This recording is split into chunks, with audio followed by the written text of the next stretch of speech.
মুনতাহার নিখোঁজ ও অবশেষে তার বিকৃত লাশ খুঁজে পাওয়ার ঘটনায় যেন কেঁপে ওঠে পুরো দেশ। মুনতাহার বাবা মায়ের সাথে যেন কাঁদে সারা দেশের মানুষ। 6 বছরের ছোট্ট মেয়ে মুনতাহা হাসি খুশি আর মিষ্টি কথায় বাড়ির সবার মন ভরিয়ে রাখত। সিলেটের কানাইঘাটে মুনতাহার বাড়ি। 3 নভেম্বর নিখোঁজ হয় মুনতাহা।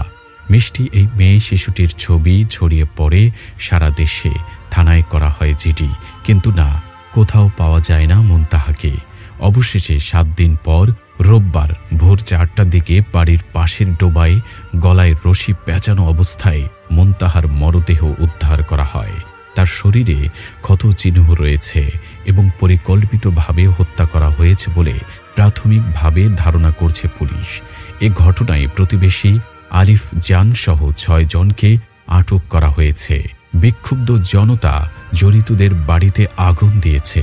স্থানীয়রা জানান, খাস জমিতে বসবাস করেন ভিক্ষুক আলিফ জান।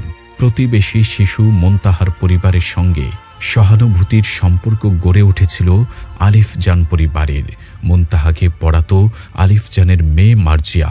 গত 3 নভেম্বর শিশু মুনতাহা নিখোঁজের পর বিভিন্ন নম্বর থেকে পরিবারের কাছে চাওয়া হয় টাকা।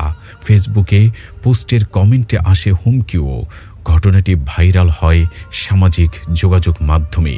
জিজ্ঞাসাবাদে শামীমা বেগম মার্জিয়া জানান, গত 3 নভেম্বর সন্ধ্যার দিকে তাদের ঘরে শিশু মুনতাহাকে গলা টিপে ও বস্তা চাপা দিয়ে হত্যা করা হয়।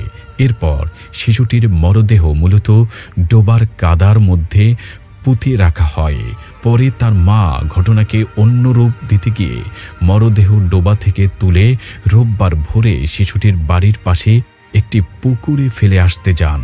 তবে পথে স্থানীয় লোকজনের হাতে তিনি আটক হন। প্রিয় দর্শক, আপনার ছোট্ট শিশুটিকে চোখের আড়ালে রাখবেন না। নিরাপদে থাকুক পৃথিবীর সমস্ত শিশু।